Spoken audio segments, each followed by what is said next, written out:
For as long as I can remember, I've been fascinated by cars. Not just any car, mind you, but the 60s muscle cars. Being a boy in that era, it was easy to recognize each and every make and model. Hot Rod magazine was my Bible, and drag racing was my ambition. My dreams were filled by thoughts of when I would be old enough to buy the car of my dreams. My dream car changed almost every time the new models went on the showroom floor. Camaros, GTOs, and Chevy Supersports 442s.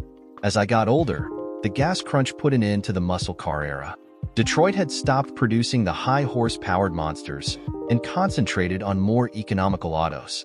It was sad to see, but I took it like a man and cried my eyes out. In high school, I found a replacement for my fantasies, girls. The sleek lines that made my tongue hang out were not made of steel anymore. They were living, breathing flesh. Some were built for racing, and others were decked out for comfort. While I was in college, I picked up a little red Italian job with a wicked set of headlights and the shapeliest trunk I have ever seen. I'd read about this type for years, but when you're in love you overlook the obvious flaws. She was hard to start and required constant maintenance, but when she was wound up, man, what a ride. Justine and I got married a year after we graduated. It was a big Italian family wedding with some crazy Irish relatives thrown in to keep things interesting. That explains the red-headed Italian, I guess. Me, I'm a typical California boy, named Scott. It's been a pretty average life for Jew and me. We worked our bums off to pay for the house and put our boy through school. Jew manages an insurance agency, and I work in corporate America for a large bank. Our house is on the last few years of its mortgage, and our boy Joe is out of college on his own now. Life's pressures should be easing up on us, but something has gone wrong lately in our marriage. We seem to be at odds with each other a lot. Jew has always been hot-blooded and has a temper, but this all seems different. It's like she is trying to start fights on purpose lately. I can't help but get the feeling that there is no real point to some of the things she says and does. Things just seem to come out of left field. It's not like her at all to be so out of control. There have been other changes too, like the lack of sex and intimacy. We have always enjoyed being around one another and just holding hands while we watch a movie. These days though, Jew seems to avoid me like I have a disease. I can't even remember the last time we made love. There is sex occasionally, but there is not much love involved. Jew has been having problems sleeping at night, but sometimes on weekends, she'll sleep until late in the afternoon. Her eating habits have changed as well. She picks at her food and has no appetite at all. I have asked her to see a doctor, but she insists that she is fine. When I told her how worried I was about her, she told me to leave it alone, that she was okay. Being the optimistic type, my head told me things would work themselves out if I didn't push too hard. I wasn't going to give her any reason to fly off into another tantrum. I would ride out the storm, so to speak. Jew has been the best thing to happen in my life. She's my world. We were coming up on our 25th anniversary. It was time to really do something special for the both of us. With more time and money available these days, my plan was to build a car and take a couple of weeks touring the country with no set agenda. It would be a time for us to rebuild what we once had. Building a car would give me something to concentrate on besides Jew always bitching at me. I had worked on cars when I was young. It wouldn't be easy, but it was doable for me. I found a real nice Camaro for sale by a guy I had known for years. Bobby was a motorhead that I'd known since high school and one hell of a mechanic. He offered to help with anything I couldn't do myself. Jew didn't take my new car purchase very well. She seemed to hate it from the day it was towed into our garage. Buying the car as a surprise for our anniversary, the reason for buying the car had to be kept a secret.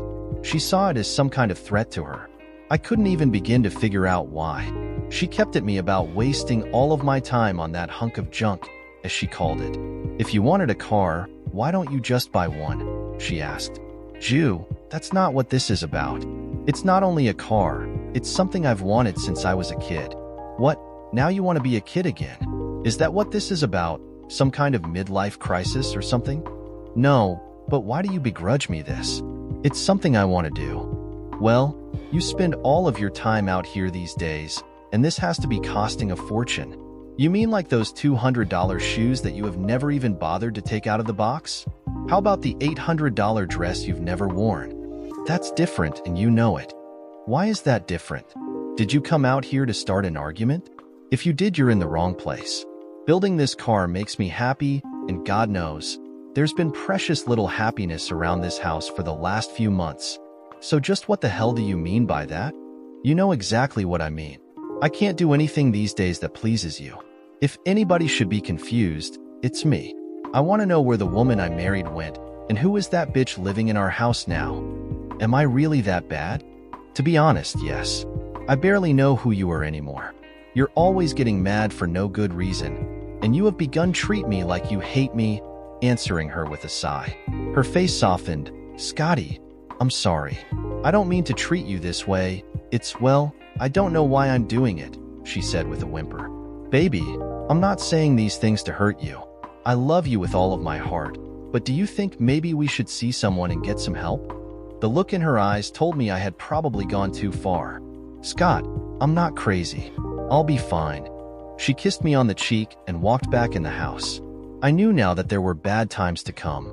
Ju would never give up and let me win an argument that easy. Her heritage wouldn't allow it. After being married for so many years, I knew it wasn't over, not by a long shot. At dinner that night, the old Jew made an appearance. It was wonderful to have her back even for a few minutes. She sat with me and we talked. We really talked about some of the great times that we'd had. We cuddled on the couch after dinner, and Ju leaned in to kiss my neck. Slowly and gently, her lips grazed across my throat up to my chin. Her hands cradled the back of my head as she tenderly ran her tongue along my lips.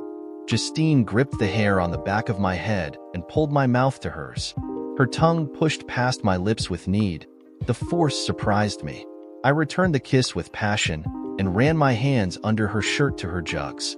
She gasped for air and pulled my head to her chest, circling her arms around my neck, pulling me closer to her. Ju seemed to revel in my touch, my hands roaming her upper body, my hard, wet kisses leaving marks on her neck. Slowly, each button of her shirt popped as my fingers opened them. My lips moved lower with each pop. My tongue streaked her skin with saliva, and I took the time to gently blow on the moisture. The coolness created goosebumps all over her body and sent chills up her spine. She arched her back to help me in my task. I knelt before her and admired her body, still beautiful, still toned. As she caught her breath, I laid with my head on her stomach, gently kissing her while she recovered. Ju then stood me up to remove my pants. She was in too big of a hurry to worry about my shirt. She forced me back onto the seat. Justine looked up at me, and our eyes met. I could just make out a smile. It was like we were 20 again. We made love until early in the morning. Justine slept in my arms. What an incarnation from the shrew she had been just the day before. Her mood was short-lived though, and there were many ups and downs to come. After several months of hard work, the Camaro looked beautiful. The engine was the last thing to be completed, and the car would be ready for me to give to her just in time for our 25th. Saturday and Sunday, the engine was installed. All that remained was a few odds and ends, like wiring and hoses and belts. The next few evenings had the Camaro purring like a kitten. I was so proud of myself, and maybe Ju would be too when I handed her the keys. I was hoping that she would see how much effort and love went into this for her. The Camaro was better than new. I hoped the same for our sagging relationship. Our anniversary was on Saturday. I got home Friday only to find a message on the answering machine from Ju that she would be late. It was early. There would be no better time to take the car out for a test drive. The car handled like a dream. It was responsive and ran perfectly. I got on the freeway only to get caught in stalled traffic. My oil pressure was good, and the temperature gauge read 160 degrees. Everything was better than I had hoped. The traffic hadn't moved for a few minutes. I glanced over into the car next to me, and to my surprise, the driver of that car had a woman's head bobbing up and down in his lap. I had to laugh a little at what kind of crazy things you see on the road today. God, what would it be like to get a B job in broad daylight? Hell, what would it be like to have sex of any kind? I wondered. We sat for a few more minutes. The B job in the next car seemed to be coming to its logical conclusion. The woman sat up and turned her head towards me. I guess Ju was as shocked at seeing me as I was at learning she was the woman giving the B job. We stared at each other until she turned her head away in panic and puked on the dashboard. What the hell had just happened? This couldn't be real. It was some kind of sick hallucination. My eyes had to be playing tricks on me. Justine wouldn't do this to me, would she? It would sure explain her attitude as of late. Goddamn her. I wanted to be home, and I wanted to be there right now. My foot hit the gas just as I jammed the shifter into low gear and dumped the clutch. Luckily, the car had been in the right lane, so I tore off down the shoulder to the next exit. The Camaro flew by the accident that had been holding back the traffic. The road was clear ahead. I swerved back onto the pavement just as I hit second gear. I forgot about going home altogether. When I shifted to third, the car was doing about 70. At 90, I pulled the shifter into fourth. The Camaro had hit its stride at 120 where the speedometer stopped keeping track. A couple of exits later, the highway patrol tried to chase me. I floored the gas pedal and pulled away from them. I wasn't even thinking at this point. By now I was out of the city and passing cars on the open road. My jaws were clenched so tight my teeth hurt, and my knuckles were white from my death grip on the steering wheel. Every once in a while I would fly by another waiting patrol car, but the Camaro would leave them standing. It was apparent by now that I was in some pretty deep shit, but it wouldn't be as bad as what I faced at home when I saw Ju again. The anger rose in my throat like bile. I had never in my entire life experienced rage I was now consumed with. My instinct was to kill, to crush, and lash out for the pain I was feeling. The adrenaline of the speed only served to fuel the fire I felt inside. One wrong move would put an end to it all. Should I? Could I? God, Ju, why? What had brought us to this? By this time, the tears in my eyes made it hard to see, and the sane part of me told me to pull over or somebody was going to get hurt. My foot lifted off of the pedal, and the car slowed and coasted to a stop at the side of the road. I sat behind the wheel and waited for the cops. Why had I let this get out of hand? I had my license and insurance ready when they finally showed up. They cuffed me and took me to jail. I was allowed to call somebody to post my bail, so I called Jason, my attorney. I was booked for public endangerment and evading a police officer. When Jason picked me up, the officer at the desk handed me a ticket for speeding and reckless driving. On the way home, I told Jason he should be prepared to file for a divorce. I explained the whole situation to him, and he advised me not to do anything stupid that would be hard to undo later. I promised him to keep my head and only talk to Ju. The anger that I had initially felt was left out on the highway. For the first time ever, I hoped that Justine would not be there. I have never had to deal with this type of feeling before. Even when we were fighting, I'd never dreaded seeing her. I was treading on new ground, so I prepared myself for the worst when I confronted Ju. She was sitting on the couch when I opened the door. She looked at me with fear in her eyes. It was plain to see that she had not slept the night before and had been crying. I walked past her to the kitchen without saying a word. It had been a long night in jail, and I needed some coffee. The pot was on, so I poured a cup and sat down at the table. Ju was standing in the doorway waiting for me to say something. I looked up at her, not knowing where to start. "Do you want some?" I said, nodding to my cup. "No, I've had enough." "So Justine, how did we get to this place in our marriage?" "Scotty, I never meant to do anything like this. It just happened." "What part do you mean that just happened?" "The end of our marriage, the affair." "What part, Justine? Which part just happened?" I said, raising my voice. "All of it. I can't explain it to you. I don't know why myself." "I don't buy that. Things have been going downhill for a long time now. You didn't wake up yesterday and decide to put an end to us, did you? Is it over now, Justine?" I asked with as much control as I could manage. "Don't keep saying it's over, Scotty. I love you. You have to give me a chance." She broke down and was crying now. "A chance to do what, Justine? What's next? The only thing you haven't done is say it's my fault. Is that next?" I couldn't look at her anymore right now. I went to the spare bedroom and closed the door. Sleep wouldn't come. My eyes were fixed on the ceiling. The white plaster was like a movie screen, with a never-ending loop of Ju in that other man's lap. I wanted it to stop, but no matter how hard I tried, it wouldn't go away. God, what a wonderful way to spend your 25th anniversary, alone with a broken heart. After 2 hours of that endless sex scene in my head, I got up and went to the kitchen for a drink. Ju was still sitting at the table. She seemed to be somewhere else in her mind, though. She didn't move. It was as if she had been cast in stone. I wanted to strangle her at that moment, but oddly, Out of pity and love, I wished to hold her and comfort her at the same time. Were we both losing our minds? How could I still feel the need to help her after yesterday? I couldn't figure out why. We sat at the table. I tried to will her to look up at me, to give me some sign of recognition. I wanted her to tell me what had gone wrong, to somehow make the pain go away. I had no idea what tomorrow held for us, but we were certainly not doing any good sitting where we were. I gathered Ju up into my arms and carried her to our bed. She clung to me like a frightened child, which is probably how she felt. I know I did. Laying Ju softly on the bed, I tried to get away from her embrace. Her arms were wrapped tightly around my neck. I just didn't have the will to fight her right then, so let her hold me and cry onto my shoulder. This was as close as we had been for weeks. I fought the urge to get up and run. The emotions were tearing at my insides. Justine had been with another man and had treated me like an outsider. I had stood by and let it happen. We should have faced this together, whatever it was.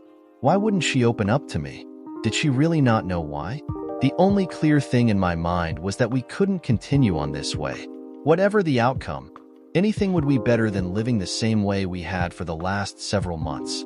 It was plain to me that I still loved Ju, but I didn't like who she had become. Thinking about the future, with Ju still holding on to me, I considered my options.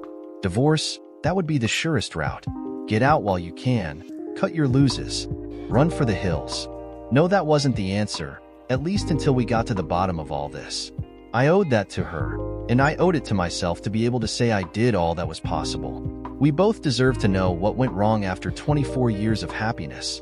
I certainly wasn't ready to forgive her yet, but there was more to it than I saw on the surface. I had to do the right thing for both of us. I had to be strong for both of our sakes. I had never seen Ju in this condition before. She was always strong and sure of herself. Yet now she seemed to be an emotional cripple. What kind of man would I be to walk out on her, in the condition she was in? Personally, I never put much stock in counselors.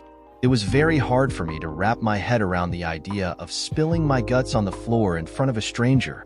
It was hard enough to talk to Ju about my own feelings, but what really did I have to lose? A few weeks or months of therapy or counseling might let me live again, one way or another. With some sense of direction, I drifted off to sleep for a while. Ju was still holding on to me for dear life. I knew what I had decided, but what about her?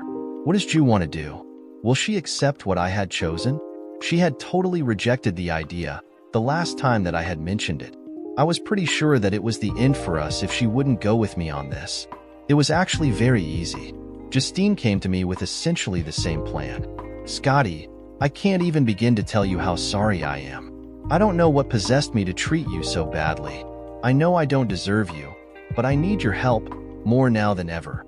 Yes, but you don't even know what I'm asking. Okay, go ahead and ask, but I think I know where this is going. I had a lot of time to think about it, and we need to see someone to get to the bottom of all of this. Do you mean it? I don't deserve it, but will you do that with me? Ju, please don't get the wrong idea. I'm not saying everything is going to be okay, but I won't give up yet, not until I know what went wrong. That's all I could ever wish for, she said with a look of hope in her eyes. Ju, I need to know, who was he, and how many times you slept with him? Don't make me tell you about it. I beg you, Scott. I'm so sorry, but I just want to forget it. Ju, if there is going to be a chance for us, you have to be honest with me. If you start lying about things now, it's over.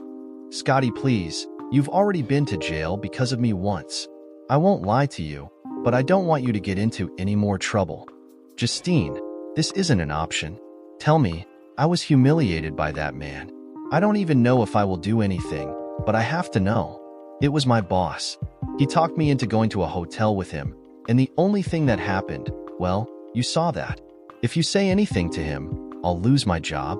Screw the job, Ju. Do you really think I would let you work there after this? I don't want you to contact him again, ever. I'll take care of it. There are millions of jobs out there. Unless you feel that your job is more important to you than I am. If that's the case, tell me, and I'll be gone in an hour. No, Scotty, I didn't even think. You're right, of course. Oh God, I wish none of this had ever happened. Well, I do too, but it did. But we can't go back now. I said and walked away. I arranged to take a week's vacation from work. Jason, my lawyer, gave me the name of a marriage counselor that he said was very good. We had an appointment set up for Thursday. To Ju's dismay, I moved into the guest bedroom. I didn't want to be around her that much right now. There was still anger inside me, but I didn't want it to show. Now, I don't want you to think that I'm the macho type that runs around kicking people's bums, because that's not me. But I had something to settle with Jeff Sims, Ju's boss. I don't know what was going through Ju's mind when she agreed to go to that motel with him, but in any case, he had no right to even ask. Jeff hadn't caused all the problems that Ju and I had, but he was guilty of sexual harassment. I couldn't let Ju take the blame by herself for that. I didn't exactly burst into Jeff's office, but then again I didn't ask for an appointment either. He couldn't have been real surprised to see me, but there was a look that told me that he had been worried about our eventual confrontation. I took a chair without invitation. It wasn't his meeting, it was mine. Jeff, you probably have an idea why I'm here. Let's cut through all of the bullshit and get down to what I want. Okay, you tell me why you barged into my office unannounced, he said, sitting back trying to act confident and in charge. Justine will no longer be working here. Well, that's just fine by me. It saves the trouble of firing her. If you will just cut me a check for her severance pay, I can be on my way. Severance? You have to be out of your head. Well, it's not the first time I've been accused of that. Maybe we should just say it would be in your best interest to pay up before we file the sexual harassment suit. You know how messy those things can get. I'd say about $250,000 should be about right. You're crazy. I won't pay you a dime. She came on to me. It was her idea to go to that hotel, not mine. Anyway, you can't prove anything. It's all he said, she said. Her word against mine. Oh, and don't forget mine as well, Jeff, old boy. Did you forget what I saw in your car that day? How does your wife feel about that, huh? You leave her out of this. This has nothing to do with her. Well then, write the check and we'll leave her in the dark. Oh, and believe me, you don't want to see what will happen to your life if I have to make a call to Justine's family. What the hell has her family got to do with this? He said with an agitated tone. Oh, didn't you know? Justine is very Italian and very connected, if you catch my drift. You're full of shit. Okay, don't say I didn't warn you. I'll give you until next Friday to pay up. If I were you, I would get all my ducks in a row and make sure your insurance is up to date. Get the hell out of here.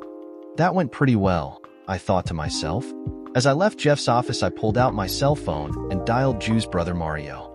He answered on the fist ring. Mario's Pizza. Mario, it's Scott. Hey man, I need a little favor. Are you busy? You know I'm busy. This place don't run by itself. But I got time for you. Okay man, I'll be there in 10. See you then. Mario wasn't connected, but you guessed that. We went over what I needed him to do. It was simple. Just pay Jeff a visit at his house the next day. Mario told me he would take Timmy with him, one of Ju's crazy Irish cousins. Timmy not only was crazy, he looked the part. What would Jeff think when a fat Italian and a crazy Irishman with frizzy red hair showed up on his doorstep? Ju was still moping around like she had lost her puppy. We were civil to one another, but it was difficult sometimes. She was sorry for her actions, that was plain to see. But I couldn't bring myself to just let things go. There were issues far deeper than what had gone on between her and Jeff. Wednesday morning, Ju drove me to the impound yard to pick up the Camaro. $700 later, I pulled out onto the street. Mario should be back from his visit with Jeff by now, so I dropped by to see how it had gone. Mario and Tim were drinking a beer while they laughed and talked. I pulled up a chair. Mario was the first to notice and greeted me. Scott, I was just about to call you. Well, how did it go? Oh, fine. Just fine. I questioned. Yeah, fine. He couldn't hold back the smile any longer. Did he buy it? Well, he looked like he was going to shit his pants when I told him that I was Justine's brother and was collecting donations for the Italian-American Relief Society. He chuckled. What did he do? He wrote me a check for $500.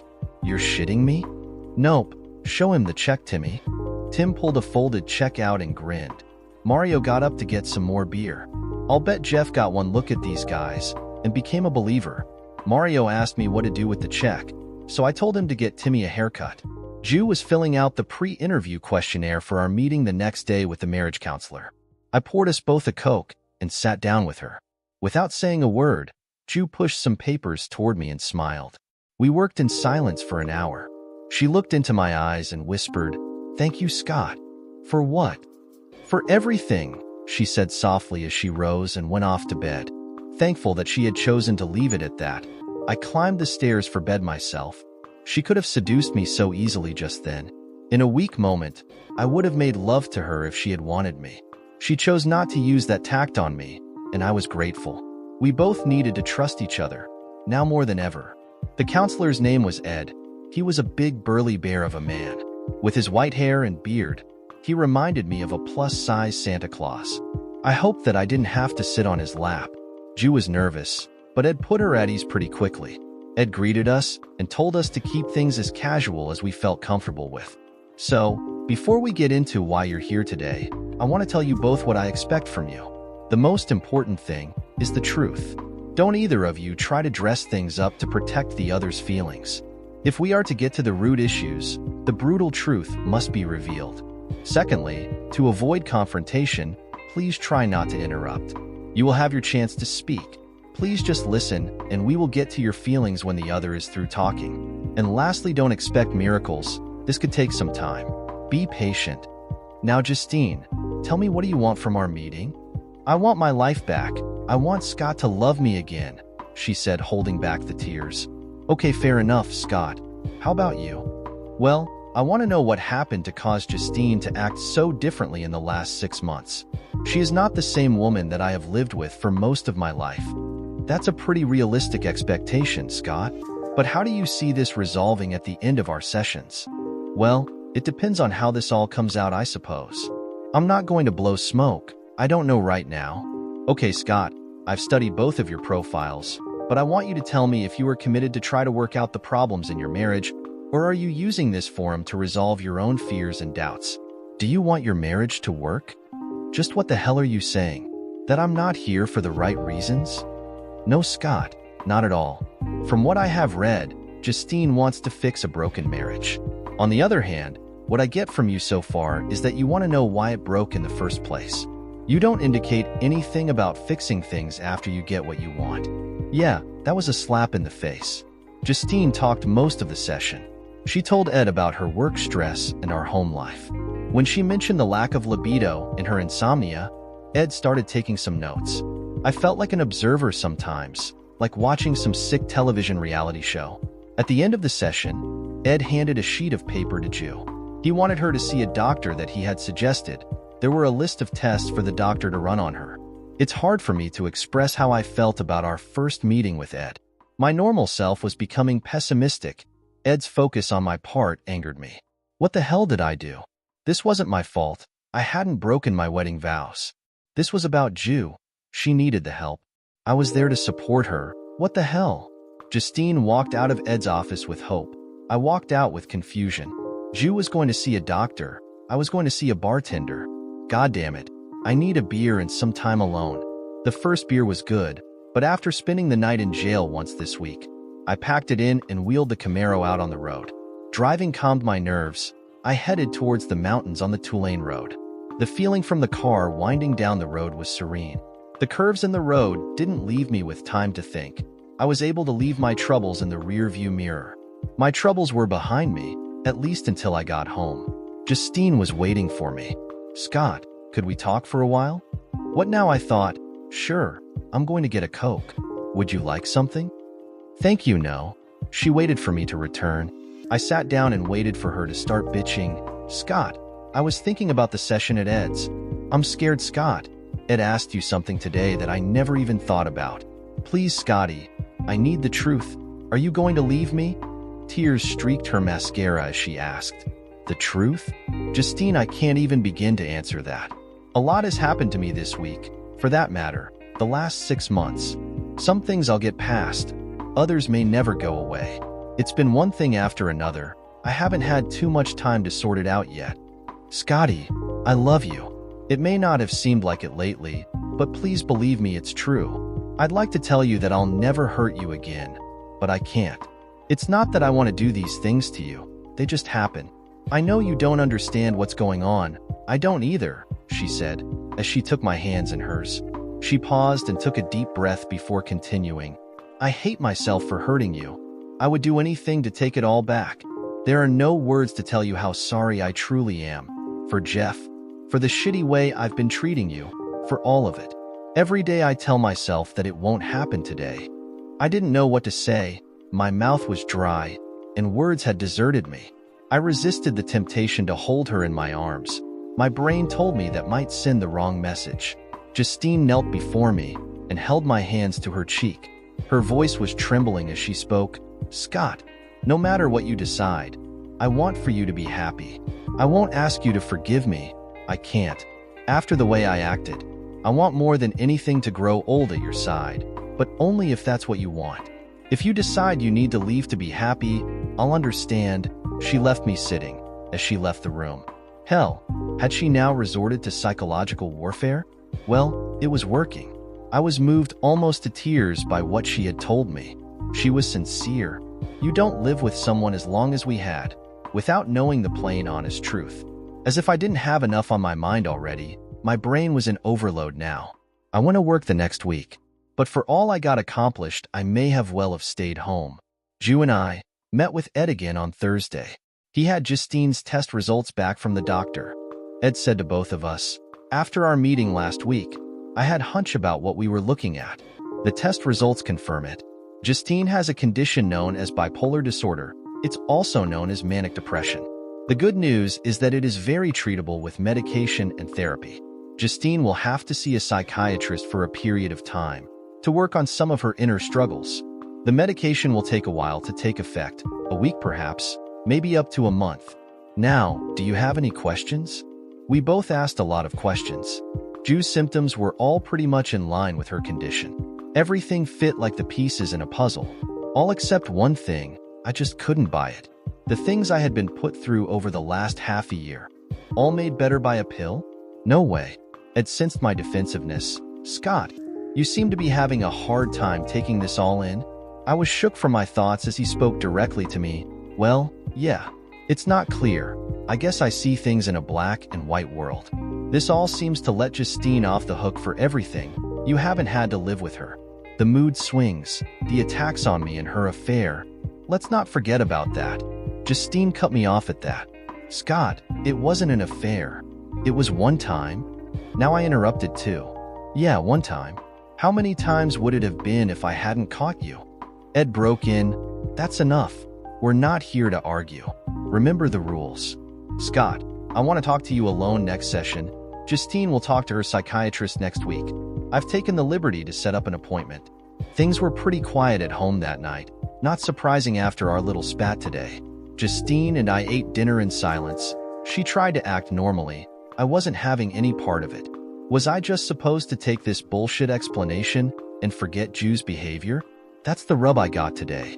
At 10 the next morning, guess who showed up at my office? Go ahead, just take a guess. Jeff. I figured I'd never see that slimeball again. Shit, I'd forgotten all about the deadline I'd given him. I quickly got back in the game. So, what brings you here today? Did you come to screw my secretary? Ignoring my sarcasm, I'll get right to the point. I've given this some thought, and you were right about one thing. It would be in my best interest to settle things with you. I'm here to make an offer. Okay, so make it. I am busy. All right, 200,000 and a signed waiver. I said 250, and what is this waiver bullshit? Okay, 250, but I have to have the waiver to protect myself from any further actions. Deal? When I see the money, we have a deal. He produced the envelope with the check inside. I guess he knew I wasn't backing down. The lower offer was a bluff. I called my secretary to witness my signature on the waiver Jeff had brought with him. I chuckled to myself after Jeff was gone. I never expected him to pay up. Justine was surprised when I handed her the check. She hadn't known anything about what I'd said to Jeff. I think the reality sunk in that we had nothing to celebrate about. It should have been a happy moment, but we both knew why we had the money. Justine had a look of embarrassment. The check in her hand silently spoke the words, "This is the reward for cheating on your husband." The next week, Ed cornered me. He knew where I was coming from. and tried to get me to let it out. Scott, you have some hard choices to make regarding your marriage. I think you can see that this is up to you. I don't have a magic pill for you to take. The only thing I can do for you is to help you with information, but ultimately, you will have to be the one that chooses the outcome. Ed, I'm a banker. I know the formulas. 2 + 2 = 4. It's easy. Everything adds up. There are debits and credits, and it all balances in the end.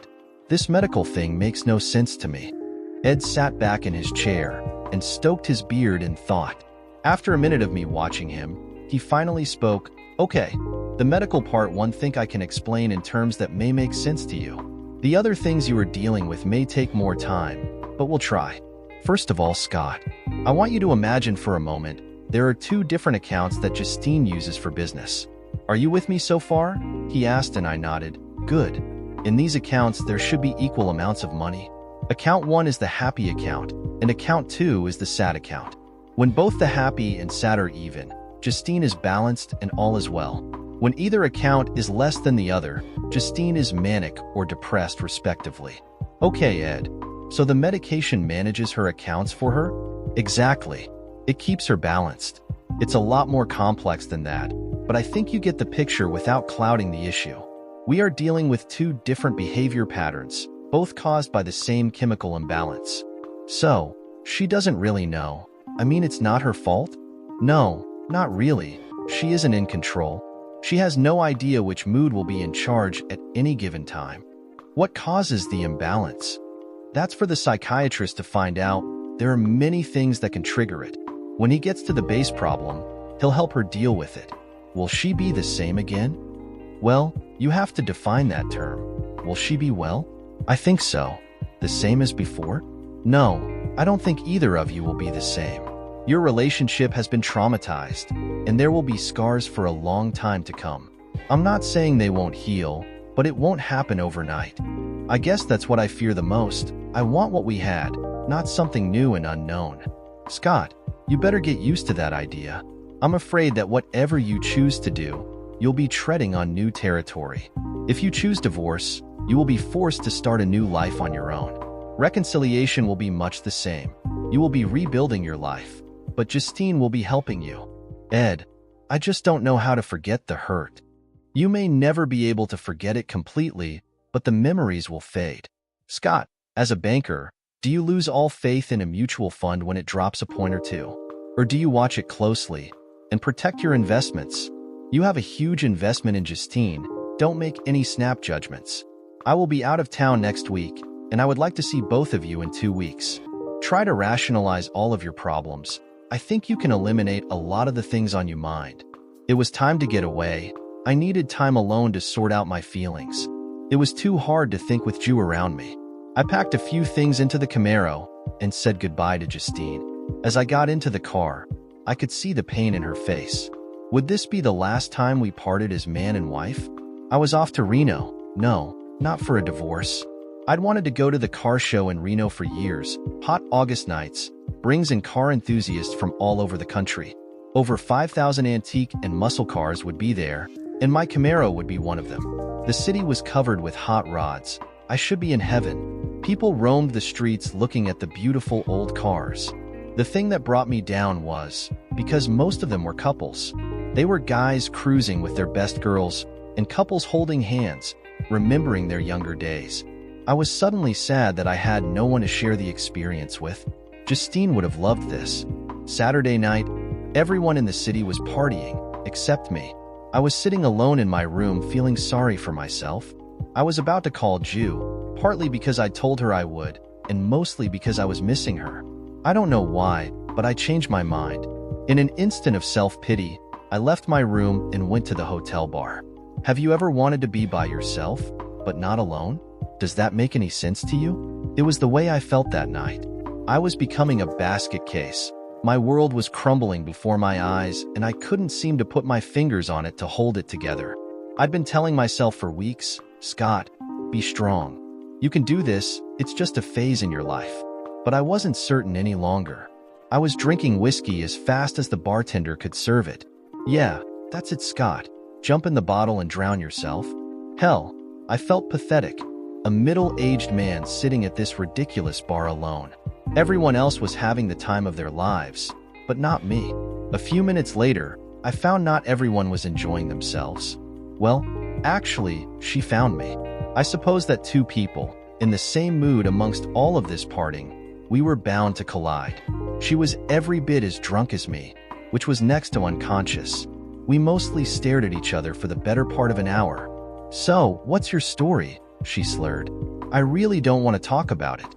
How about you? Would you rather drink or talk?" "Okay, shut up and order another round and I'll talk." "Okay, I'm Scott, by the way," I said with no real conviction. "Jennifer," she held her hand out, and I shook lightly. "You don't seem to be here for the party. Do you live around here?" "Yeah, for the next couple of days anyway." "So, I've been sitting next to you trying to get you to pick me up for an hour. Are you gay?" The whiskey burned my nostrils, as I had been taking a drink when she asked if I was gay. I almost choked. "What? You thin?" "Hell no, I'm not gay. I just wasn't looking for company right now." "Oh, problems with your wife?" "Something like that, but like I said before, I really don't want to talk about it." "Well, it looks like we're in the same boat. My husband has ignored me all goddamn day. First it was golf, and now he's talking about cars with some guy he doesn't even know. Well, screw him. He brought me here to have a good time. That's just what I intend to do, with or without him." Jennifer was a good 10 years younger than I was. She was attractive, and it would seem, very available. Without another word, she grabbed my arm and pulled. I guess I was drunk enough to just follow her. It didn't even register in my mind what was happening until we were in the elevator. She was taking me to her room. Jennifer was all over me as we ascended to the 6th floor. I could hardly walk as she dragged me by the hand, rushing to her room. We must have been in the hallway for 5 minutes before the card lock on the door cooperated enough to let us in. This was by far too crazy for me, even in my drunken stupor. Jennifer only made it as far as the bed before she passed out. I probably couldn't explain to you why I stayed. There was something inside telling me not to leave her here alone. So, I took up residence in the chair by the window. As the hours rolled by, I sobered up. Jennifer was still splattered on the bed, sleeping motionlessly. It must have been a little after 5 when the door opened and quietly shut. The man froze as he saw me. He must have been dumbfounded as he remained silent. I then held a finger to my lips, indicating for him to remain quiet. I needed to talk to this guy. He had to know how close he had come to disaster. I motioned him out into the hallway with my fingers still to my lips. I didn't want a chance waking Jennifer. Once in the hall, I said, "Just don't ask, we need to talk. And we need somewhere more private than this." "What's this all about?" "Just follow me, and I'll explain."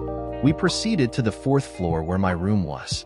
I told him my name, and found out his was Brian. Once we had gotten seated at the table in my room, I planned to save Brian some heartache. "Look, Brian, you were about a millimeter away from losing your wife tonight. Unless you were one of those guys with an open marriage?" "Oh hell, no. That's what I figured. I want you to listen to me. Just listen. Don't talk. Brian, Jennifer is passed out. She's dead drunk. You left her alone tonight. I'm not going to tell you how to run your life. But don't you think she deserves a little better from you? If she had picked up any other stranger, you may have walked into something quite different than me sitting in the chair waiting for you. She told me that you pretty much abandoned her today. I'm not one to preach to you right now, but she could be in your room with someone that may have taken advantage of her condition. How would you have felt if she was laying there naked on the bed with another man when you walked in? You don't have to answer. I already know how it feels. I haven't a clue why she chose to hit on me, but consider yourself fortunate that she did. I saw a lot of Justine's behavior resembled in what had happened tonight. As I talked to Brian, I could see how she was not totally responsible for her actions. Jennifer was drunk and acting very irrationally. If only someone would have been there to help Justine, instead of that prick Jeff. Brian sat still as I continued, "Brian, if you want to throw away your marriage, that's up to you. I was with a very sad and very beautiful woman tonight. She's begging for a little attention on the inside. It's up to you how this ends. If I were you, I'd consider it a warning shot. You won't be so lucky the next time." "Scott, I never even thought." "You're right, you know. I should have seen it coming. I've been a pig. I promised to pay attention to her while we were here, I guess I have a lot of work ahead of me now to make things right. Brian, we don't know each other, but I know what I'm talking about. You can fix your marriage pretty easily if you do it now. The longer you wait, the harder it will be. You're right, look, are you going to be here later? I'd like for Jennifer to meet you when she sobers up. I appreciate the offer, but I have somewhere else I need to be. Our talk made me realize that, and I'm going to get on the road as soon as I get packed. Scott, thank you, from the bottom of my heart. You protected Jennifer and I'll never forget this. She means the world to me. I won't let her down again. Brian left to return to his room. I got the feeling he wasn't too sincere. I doubted he would ever change. He'd listened to what I said, but he was already trying to make another friend to hang out with. He should be spending time with his wife, but he wanted to invite me to spend some time with them. I really saw this as a bad sign. I also saw the difference between Jennifer and Justine. Jennifer had cheating on her mind before she got drunk. Justine was already impaired when it happened. Some people can't see the forest for the trees. Well, by God, I wasn't going to be one of them. What I had wasn't perfect, but it was a whole lot better than those two looked forward to. I can't say for sure, as I'm no expert at relationships, but Brian wouldn't change and Jennifer would eventually cheat on him. It was just after 6 o'clock when I wheeled the Camaro onto the freeway. It would be an 8-hour drive to get home. I wanted to be there more than anywhere in the world. Reno had given me the kick in the bum I'd needed. I was glad I'd gone there. I was just as happy to see it in my rearview mirror. As I drove, my head was full of what Ed had said to me. My life had changed. It was up to me where the changes led. I thought of where I'd been and where I was going. I decided that it was time for something different. I wasn't the same old Scott, and there was no need to pretend to be him. The image that I'd held of my wife was now tainted. It was time for a new Justine as well. I called Ju a little after 9. I had a favor to ask her, and I had no idea how she would react to it. She surprised me when she agreed eagerly. She was very excited that I was coming home. Honestly, I was too.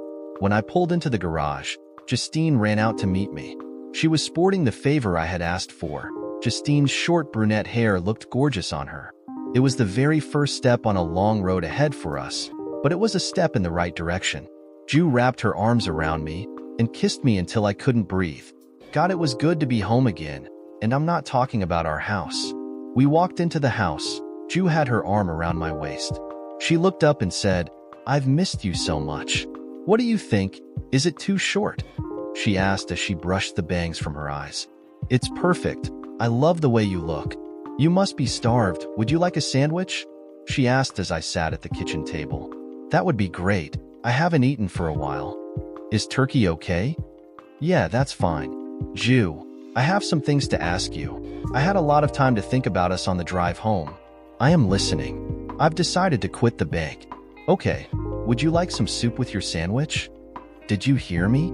"Yes, you're going to quit your job. Is vegetable all right? Or do you want chicken noodle?" "I would have thought you might have more to say. My job's been pretty important to us." "Scotty, please. I realize what you have meant to me. If you want to do this, I'll support you. You have stood by me most of my life. It's time for me to be there for you." "Okay, now that it's settled, vegetable would be good." That was as surreal of a conversation as I'd ever had. I'd expected a fight, and I got soup. That wasn't my only surprise of the day either. Later that night, while I was lying in bed, Ju came out of the bathroom naked. She just smiled and said, "The carpet didn't match the drapes anymore. I had to do something." I hadn't slept for close to 2 days, but as tired as I was, I managed to make love to Ju. It had been a long time for both of us, but we made up for it. We had taken another giant step toward the new us. Justine's mood had changed dramatically in the last week. I had renewed hope. We could make it. I knew we could. We would be different people. This wasn't only about a new job and a new hairdo. My plan was to take a marriage that was old and rusty and restore it to something to be proud of. I had done it to the Camaro, and with Ju's help we could make our relationship better than new. When we visited Ed on Thursday, he was genuinely surprised with the progress we'd made in the last week. The session was scheduled to start a dialogue between Justine and me, but as we told Ed, we were a lot further along than that. I had moved back into our bedroom, and we were communicating at a carnal level again. The bitches side of Ju had not reared its ugly head since she had started taking medication. We talked a little about my trip to Reno and the turning point in my attitude. This was the first time Justine had heard about Jennifer. "Yeah, she picked me up in the bar," I stated. Justine looked over and Ed asked, "Did you ever consider what may have happened?" "Absolutely, you see, I was very intoxicated. When we got to the elevator, I realized what was happening. This was all new to me. I don't get picked up by strange women. I was a little slow on the uptake. By the time we got to her room, my brain got back into the game. I could have very easily slept with her. Well, maybe not in the condition we were in, but if the situation was right and she hadn't passed out, I could have." Justine looked at the floor and asked, "Why didn't you?" "I wouldn't have blamed you. Probably a lot of reasons, but the main one was you. I remembered the pain that I felt when I saw you. Well, I was sober enough to know it was wrong, and I had commitments to you. Wedding vows, a lifetime together, our son.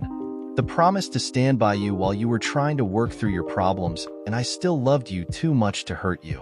Justine was crying now, so it asked, "Did you leave then?" "No. I waited for her husband to return. I talked to him about his problems. I was trying to give him a heads up before he was in the same situation as I was. It's kind of funny now, but talking to him made me realize that my problem wasn't the same as his. I won't say that what Justine did was an accident, but I know now it wasn't ever her intention to cheat on me. Jennifer was trying to use me to get back at Brian. It was intentional and hurtful." "Scotty, I'm so sorry," Ju managed to say between sobs. "Ju," I said to her, as I got on my knees and held her hands, "you've got to quit beating yourself up over this. I forgive you. If you can't let it go, it will never be over." Ed smiled. "God, I love my job when others do all the work." "Scott, I'd say you've come around now. I think you have come to the conclusion life isn't as simple as yes or no. There are a lot of ifs and maybes. We can't always make decisions based on what we see. There are circumstances to factor in." "Ed, you've taught an old dog a few things. Ju and I will be making some big changes, not only in our relationship but in our lifestyle as well. We've talked about how we were secluded in a way that we didn't even realize. There is so much more out there to experience, and we want to enjoy our time together." "Justine, how do you feel about all of this?" asked Ed. "I couldn't be happier. Scott has been so wonderful. I've put him through hell, and he still loves me. I'm actually looking forward to new adventures with him. How are you doing with your therapy?" "Well, I've only had a couple of sessions, but I'm opening up a little more each time. The doctor feels that we are making progress. How have you been feeling overall?" "I can honestly say, I haven't felt this good in years." "Oh, by the way, I like your new hairstyle," he said, to a now blushing Justine. Ed had scheduled us for a checkup in a few months. We were doing well. He felt no need to continue our weekly meetings. We spent the rest of the day doing the things we did when we were dating. We ate lunch at a burger joint downtown. The fries were so greasy they were hard to hold. It was great. We saw an afternoon movie. Neither of us could remember the last time we'd even been in a theater. The backseat of a car is no place for old folks, but it was fun and brought back a lot of memories. When my early retirement came through, we sold our house in the suburbs. I thought Ju would have a hard time with it, but she never even looked back when we left. We moved to a small town outside of the city. Ju found a great house on a few acres. I loved it. I started construction on the shop right away. Shop? Yep, we started our own restoration business. With a great deal of work, Bobby's help and Jeff's money, we build and restore hot rods. Justine manages the office, and I try to stay out of Bobby's way.